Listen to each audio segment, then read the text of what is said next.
He owns 5 NBA championship rings and 4 professional sports franchises. Please welcome Earvin Magic Johnson.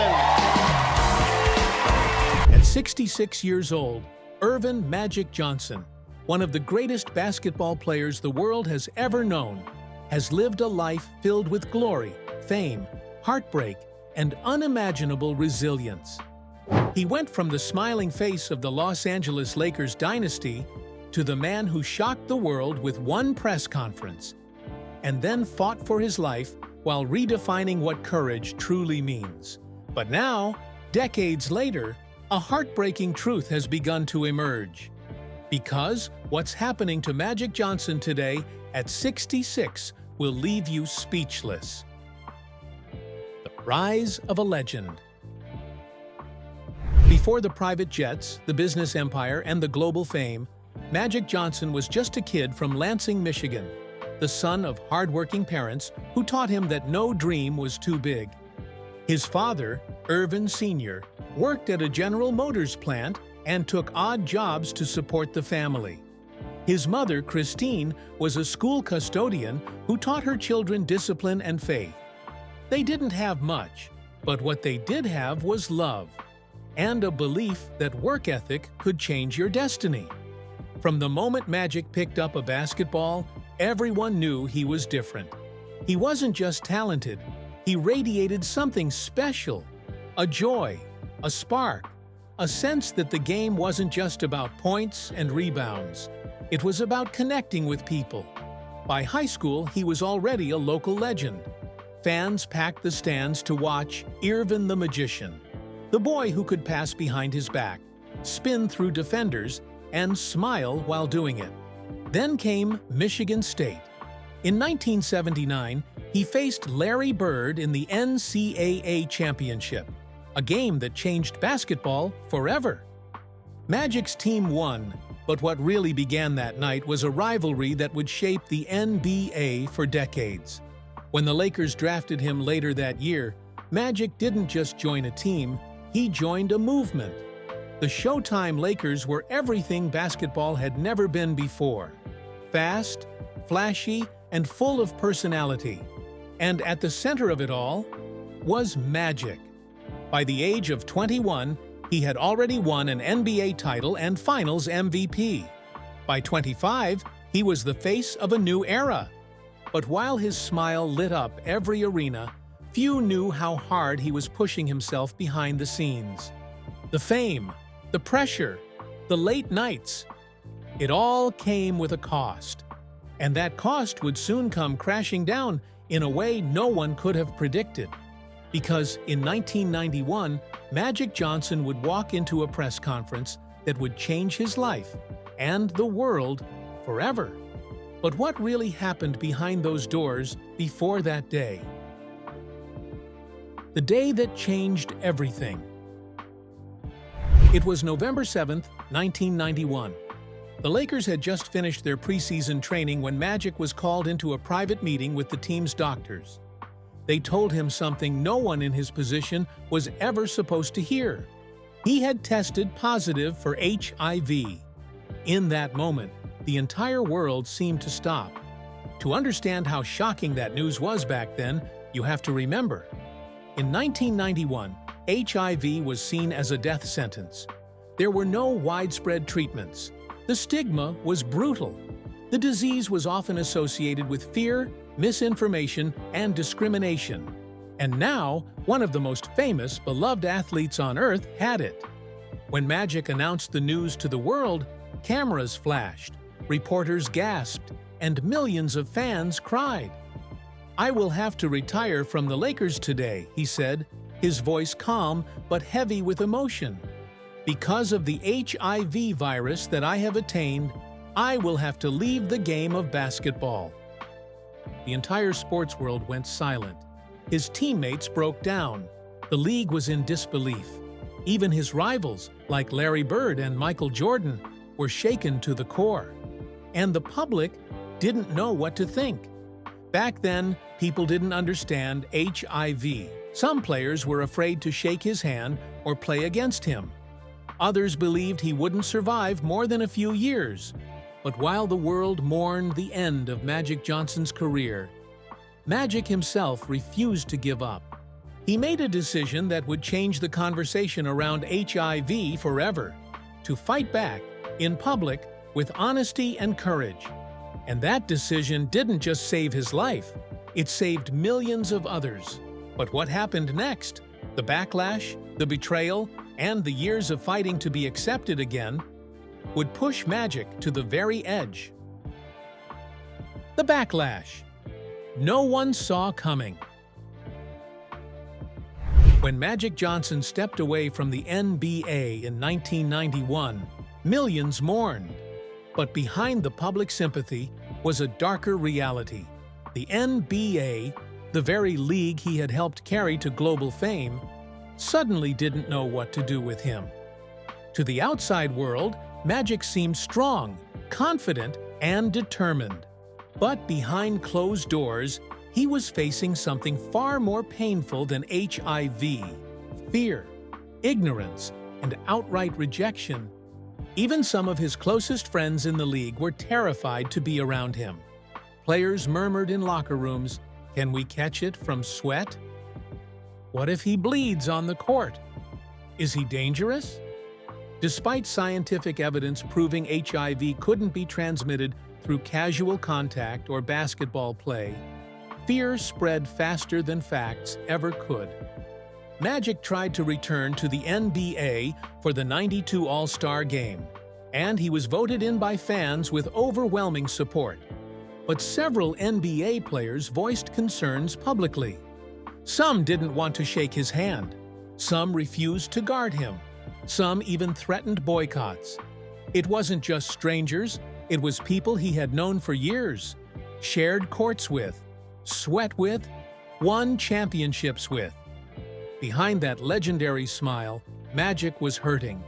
He later admitted that the rejection shocked him more than the diagnosis itself. But then, something extraordinary happened. During the 1992 All-Star Game, right when Magic was wondering whether he still belonged, the entire crowd rose to its feet, chanting his name.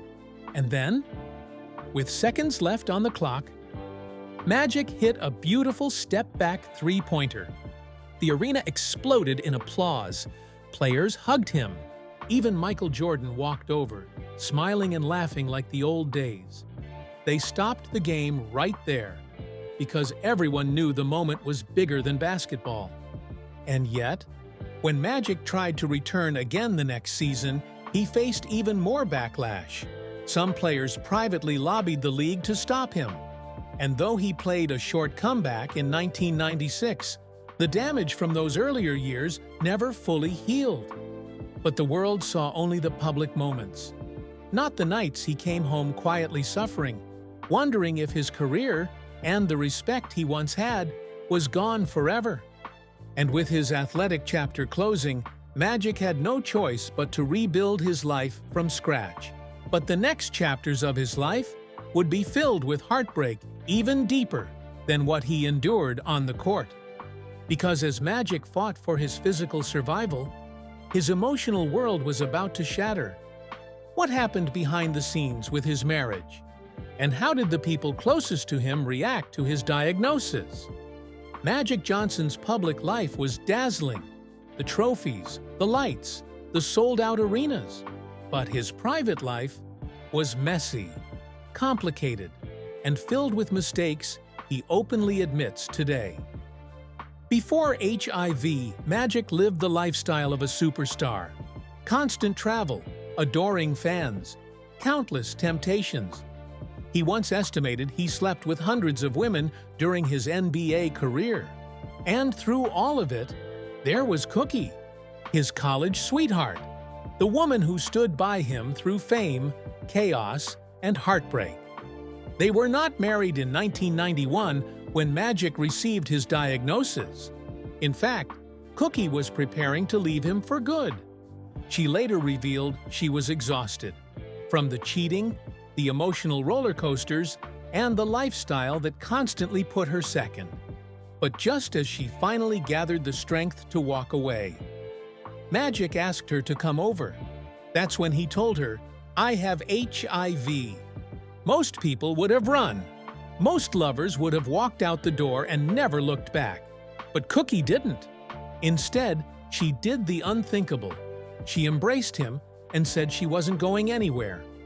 What she didn't know yet was that she was pregnant. The fear that followed was indescribable. Would she test positive? Would the baby? Would she lose both her child and the man she loved? The world saw Magic standing strong at a press conference. But behind the scenes, he and Cookie were crying, praying, and living every hour with uncertainty. When the test results finally came back, Cookie was negative. Their unborn child was negative. It was a miracle. But the emotional scars remained. The broken trust, the fear, the constant judgment from outsiders who didn't understand their relationship. Magic wasn't just fighting HIV. He was fighting to become the man he had failed to be earlier in life. And just when things seemed to finally settle, Magic's son, EJ, came out as gay, and the media erupted into a frenzy. Magic publicly supported his son, proudly, fiercely. He became an advocate for LGBTQ rights. But what most people don't know is that behind the scenes, Magic struggled deeply at first. Raised in a strict household, he didn't initially know how to process his son's identity. EJ later admitted that Magic's early reaction caused years of emotional distance. But over time, through therapy, honest conversations, and the unconditional love of a father learning to grow, Magic rebuilt that bond stronger than ever. Still, the pain Magic once caused, the guilt he carried, and the emotional wounds within his family left a shadow over his life. A shadow he could never fully escape. So how did Magic turn from a man fighting for survival into a business empire worth hundreds of millions? And what heartbreaking challenge now threatens everything he's built? The empire built from pain. By the mid-1990s, Magic Johnson had already lived through more trauma than most people face in a lifetime. He had been rejected by teammates, misunderstood by fans, criticized by the media, and nearly lost his wife and unborn child. But instead of collapsing under the weight of it all, Magic did something no one expected. He reinvented himself. And he didn't just reinvent who he was, he reinvented what was possible for a Black entrepreneur in America. You see, when Magic tried to enter the business world, most investors dismissed him. Many didn't believe a former athlete could understand real estate, deal-making, or corporate strategy. One CEO said flatly, "Inner-city communities don't have value." Magic responded, "You're looking at numbers. I'm looking at people." So he bet on a world no one else would touch. Magic opened movie theaters in Black communities where major chains refused to build. He built Starbucks locations in neighborhoods those corporations claimed wouldn't profit. He partnered with companies that had ignored diverse audiences for decades. And one by one, he proved every critic wrong. His businesses didn't just grow, they exploded. Magic the basketball player became Magic, the visionary businessman. By the 2000s, he was investing in tech, restaurants, real estate, sports franchises, and major partnerships. Then came his boldest move yet. Magic Johnson became part owner of the Los Angeles Dodgers, one of the most iconic sports franchises in the world. A kid from Lansing, Michigan, a man told he wouldn't live long, now owned a piece of baseball history. But while the world celebrated his business empire, Magic quietly battled something darker. Something most people don't see when they read the headlines. The emotional cost of leadership. Because success doesn't erase trauma, it often magnifies it. Magic had to navigate skepticism from investors, pressure from the public, and a lifetime of being doubted. Even as he built wealth and opportunity for thousands of people, he still felt the sting of being misunderstood. the weight of his early mistakes, and the fear of what HIV meant for his future. And then, as if life wanted to remind him that no amount of money can protect the human heart, Magic faced a heartbreak that shook him all over again. His lifelong friend and rival, Kobe Bryant, suddenly died in a tragic helicopter crash. Magic cried harder at Kobe's funeral than he had in years. He later admitted the loss changed him permanently. He began asking himself painful questions. If he didn't know how many years he had left, what truly mattered? What regrets still lingered? And how much time did he have to fix them? But as Magic reflected on those questions, another challenge loomed. One that threatened not just his heart, but his health. Because age does something to the body, even when you've fought off the toughest battles. Magic's HIV had been under control for decades, but maintaining that control became harder each year. And the truth was, he was starting to feel the weight of time. So what exactly was happening to Magic as he entered his 60s? And why did doctors begin warning him more urgently? The silent battle Magic still fights today. At 66 years old, Magic Johnson looks strong, confident, and healthier than anyone expected. He works out. He smiles. He travels the world. He lives magnificently. But behind that smile, the truth is more complicated. Magic takes HIV medication every single day. Without fail, he has to. If he misses just a small number of doses, the virus can mutate, rebound, and become harder to treat. He said it himself. "I live because of medication. Every day is a blessing." But many people don't realize how intense those medications are on the body. Decades of antiviral treatment can strain the liver, the kidneys, the cardiovascular system, and the immune system itself. Doctors monitor Magic constantly because even with modern medicine, long-term survivors face higher risks of serious conditions. Magic has not publicly shared all his personal medical details, and he doesn't need to. That's his right, but experts have been clear for years. A person living with HIV into their 60s must navigate extremely careful medical management. Magic has spoken openly about needing strict lifestyle routines, undergoing more frequent checkups, dealing with medication side effects, and living with the knowledge that missing doses could be catastrophic. There are days he feels strong, days he feels normal, and days when the fatigue hits harder than he wants the public to know, but the emotional battle is just as heavy. He has said that he thinks about mortality far more often now. The deaths of friends, Kobe Bryant, David Stern, Norm Nixon, and several former teammates, have made him painfully aware that time is not promised. Magic has admitted that he fears leaving his family too soon. He fears not being there for future grandchildren. And he fears the world remembering only the diagnosis, not the depth of the man. But even in the middle of these fears, Magic keeps going. He keeps building. He keeps showing up. He keeps living.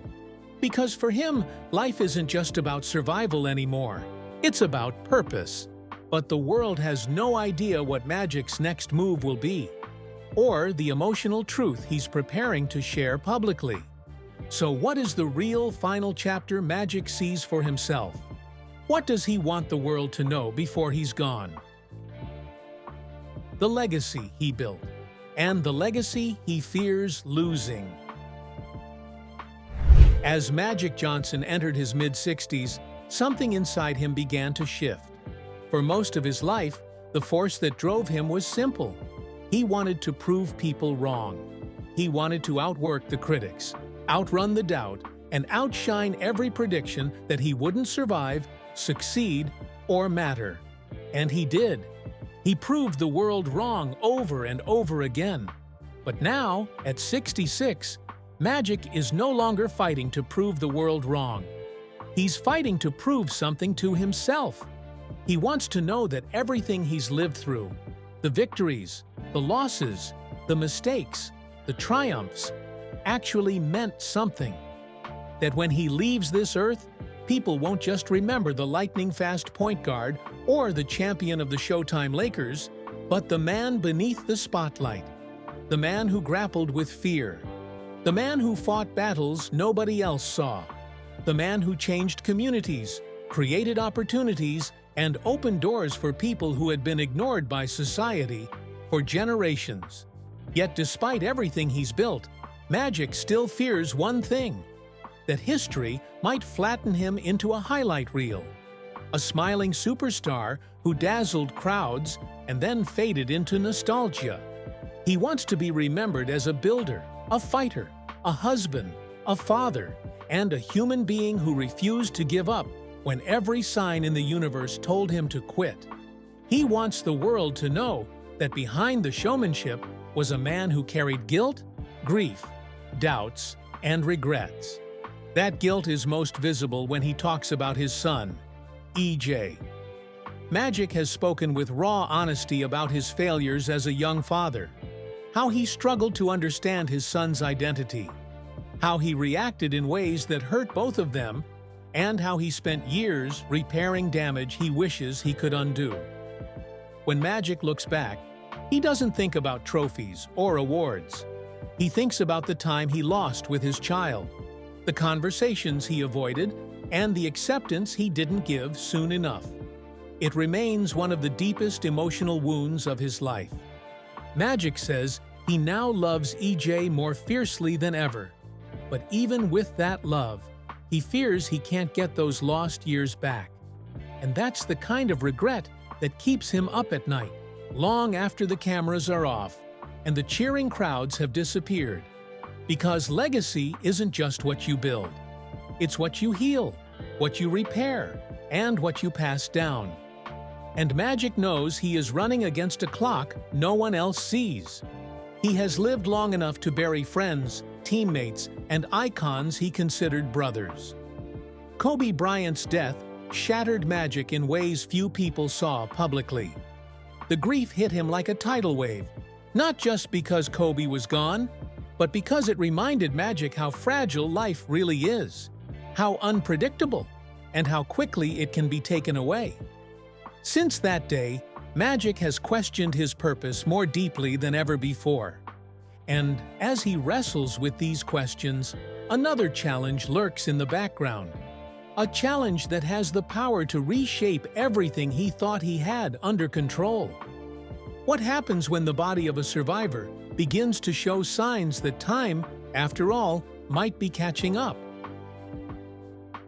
The health scare that changed everything. For more than 3 decades, Magic Johnson has stood as a symbol of medical possibility. A man who survived an HIV diagnosis in an era when almost no one did. His strength, optimism, and relentless discipline kept him alive long enough for science to catch up. The world sees the smiling Magic, the energetic businessman, the courtside presence, the man who looks impossibly youthful even at 66. But behind that smile lies a truth the public rarely sees. Magic's daily life is built around survival. Every morning begins with medication, powerful antiviral drugs that keep the virus undetectable but strain the body in ways most people cannot imagine. He has endured decades of side effects, fatigue, inflammation, and constant monitoring. Even though he rarely talks about the discomfort, it is always there, quietly shaping his routines, his decisions, and his perspective on life. As he got older, the strain became harder to ignore. During a routine medical evaluation, his doctors noticed subtle changes. Nothing immediately life-threatening, but enough to raise concern.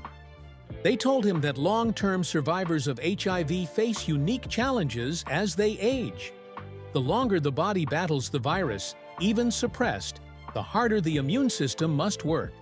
And the longer antiviral medications are used, the more important it becomes to monitor the heart, the kidneys, and other critical organs.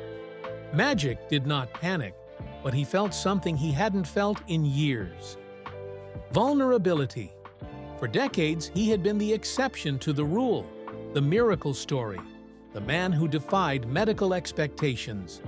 Now he was confronting the reality that age makes no exceptions.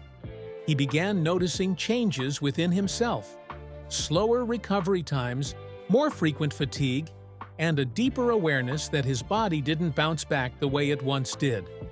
For a man who built his identity on strength, it was a sobering truth. His loved ones noticed it too. Magic began prioritizing rest more than ever before.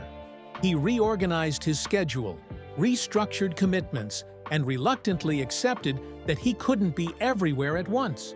What terrified him wasn't the possibility of sickness. He had already faced that. What terrified him was the thought of leaving too soon, leaving work unfinished, and leaving his family without the time he always believed he would have. This health scare also triggered a profound emotional shift. Magic started reflecting not on his past victories, but on the fragile present. He began writing again, private reflections, letters, messages he wants his family to read long after he's gone. He began preparing his business empire for the day he won't be around to guide it. He began spending more time with the people who matter most, sometimes canceling major engagements just to sit at home with Cookie or take long walks where no one recognizes them. But the most heartbreaking realization for Magic was this: the world sees a legend, a champion, a survivor, a billionaire, but they don't see the man who wakes up every day wondering whether his body will continue to hold the line. They don't see the man who thinks about mortality every time he takes his medication. They don't see the fear he hides behind that iconic smile. This chapter of his life is not about HIV, it's about time, the one opponent even Magic Johnson cannot beat. And as he confronts the truth that life is shifting into its final arc, one question becomes impossible to avoid. What message does Magic want to leave behind before the story ends? For most of his life, Magic Johnson has been the definition of strength. The man who never stopped smiling, never appeared weak, never cracked under pressure. But behind closed doors, even legends have breaking points. And Magic reached his on a quiet evening that almost no one knows about. It happened after a private meeting with his medical team. They had been monitoring certain changes in his body, not emergencies, not crises, but realities tied to aging with a chronic condition. They talked to him respectfully, gently, but the message was undeniable. His body now needed more from him than he had been giving. More rest, more caution, more awareness, less work, less stress, fewer risks. For the first time in decades, Magic felt something he hadn't felt since the day of his HIV diagnosis: fear. He went home, sat in the living room long after midnight, and stared at old photos on the wall. Championship nights, family vacations, business milestones, and then one particular photo. He and his son, EJ, from years ago, smiling awkwardly, both trying to rebuild a relationship that had once been fractured. That photo broke something open. Magic began to cry. Not softly, deeply. The kind of tears that come from a lifetime of holding things together. He cried for the time he lost. He cried for the mistakes he couldn't undo. He cried for the possibility that his remaining years might be fewer than he always believed. And he cried because, after so long being strong for everyone else, he finally allowed himself to feel weak. Cookie found him there. She didn't say anything. She just sat beside him, resting her hand on his shoulder. No cameras, no fans, no applause. Just a man and his wife, facing the truth that life was changing. That night changed Magic. It made him realize that emotional strength isn't the ability to hide pain. It's the courage to face it. And it pushed him toward a decision he had been avoiding for years. It was time to confront his past, heal the wounds still open, and make peace with the time he has left. But one question now hung over everything. Would he actually get the chance to finish what he started? As Magic moves deeper into his 60s, he is no longer trying to be the strongest man in the room. He is trying to be the most honest. He has begun speaking more openly about his regrets, his fears, and the weight of carrying an illness that demanded decades of discipline. More importantly, he has spent time building something bigger than basketball, bigger than business, bigger even than celebrity. He wants to leave behind a legacy of empathy. Magic knows the world will remember the championships. They'll remember the no-look passes. They'll remember Showtime. But that isn't what he wants future generations to hold on to. According to those closest to him, Magic wants to be remembered as the man who used his platform to help others survive what he survived. A man who refused to disappear after his diagnosis. A man who stood in the spotlight when the world still feared people like him. But his legacy is also deeply personal. He wants peace with his family, with himself, with the remaining years of his life. He wants EJ to know he is loved without conditions. He wants his grandchildren to grow up understanding that their grandfather fought battles they'll never fully understand. He wants Cookie to know he never took her loyalty for granted, not even for a moment. Behind every public appearance, there is a private thought Magic rarely shares. Will the world remember the real me, or only the myth? And that is the heartbreaking part. Magic Johnson has lived through tragedy, illness, loss, fame, scrutiny, and pressure that would have broken most people. Yet his biggest worry now is whether he did enough, whether his life meant something beyond statistics and applause. As he enters the final stretch of his life story, Magic hopes that when people look back, they won't see a man defined by a diagnosis, but a man defined by how he lived after it. In the end, Magic Johnson's story is not just about basketball, or survival, or business success. It's about resilience, the kind that grows when the world tells you your time is up. It's about a man who refused to let tragedy define him, who learned from his mistakes, who fought for love and family even when he was afraid he might lose them. It's about a man who outlived expectations, but never stopped fearing that time might run out too soon. Yet through every challenge, Magic continues to inspire not because he is untouchable, but because he is human, vulnerable, emotional, honest. He reminds us that strength isn't about pretending you're unbreakable. It's about continuing even after you've already been broken. And maybe that's why his story hits so deeply. Because one day, when Magic's chapter finally closes, the world will not remember the illness. They will remember the courage. If you felt that too, if this story moved you, don't forget to like, subscribe, and share. Not for the algorithm, not for the numbers, but to honor one of the most extraordinary lives ever lived. Let's keep his legacy alive.